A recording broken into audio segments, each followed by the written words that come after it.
एक बार माता पार्वती ने भगवान शिव से ऐसे गूढ़ ज्ञान देने का अनुरोध किया जो संसार में किसी भी जीव को प्राप्त न हो। वह अमरत्व का रहस्य प्रभु से सुनना चाहती थी।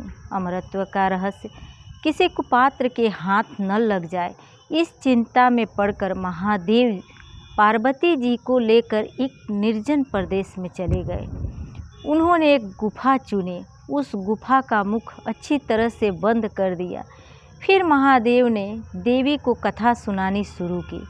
पार्वती जी थोड़ी देर तक तो आनंद लेकर कथा सुनती रही। जैसे किसी कथा कहानी के बीच में हुंकारी भरी जाती है, उसी तरह देवी काफ़ी समय तक हुंकारी भरती रही, लेकिन जल्द ही उन्हें नींद आने लगी।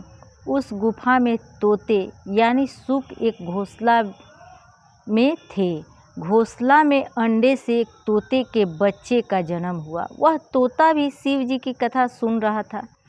महादेव की कथा सुनने से उसमें दिव्य शक्तियाँ आ गई। जब तोते ने देखा कि माता सो रही हैं, कहीं महादेव कथा सुनाना न बंद कर दे, इसलिए वह पार्वती की जगह हुंकारी भरने लगे।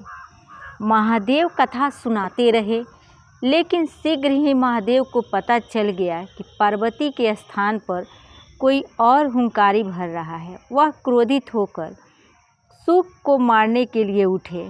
सूक वहाँ से निकलकर भागा। वह व्यास जी के आश्रम में पहुँचा। व्यास जी की पत्नी ने उसी समय जम्हाई ली और सूक्ष्म रूप धारण कर उनके मुख में प्रवेश कर गया। महादेव जी ने जब उसे व्यास की शरण में देखा तो मारने का विचार त्याग दिया। सूक व्यास की पत्नी के गर्भस्थ शिशु हो गए। गर्भ में ही इन्हें वेद, उपनिषद, दर्शन और पुराण आदि का सम्यक ज्ञान प्राप्त हो गया था। सूक ने संसारिकता देख ली थी, इसलिए वह माया के पृथ्वी लोक की प्रभाव में आना नहीं चाहते थे। इसलिए ऋषि पत्नी की गर्भ से 12 वर्ष तक नहीं निकले।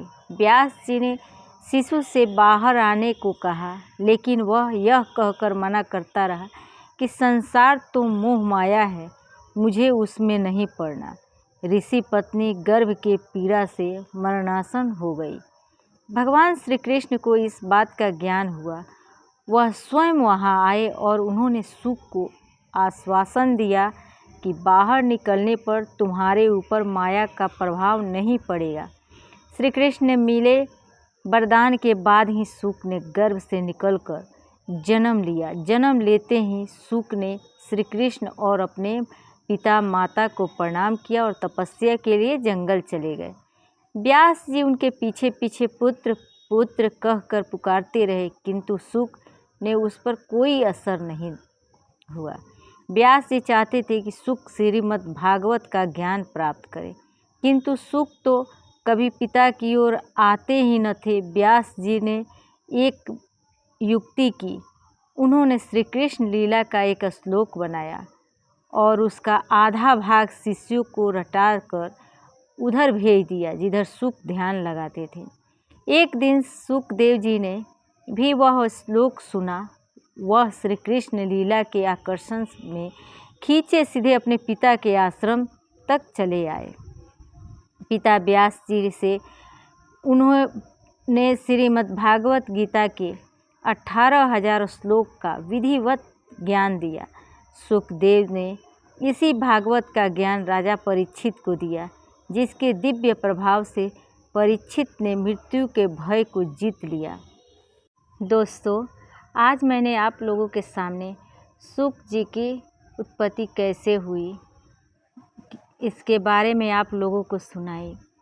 अगर वीडियो अच्छी लगी हो तो लाइक करें, शेयर करें, सब्सक्राइब करें और कमेंट में जय श्री राम अवश्य लिखें। धन्यवाद। जय श्री कृष्णा। राधे राधे।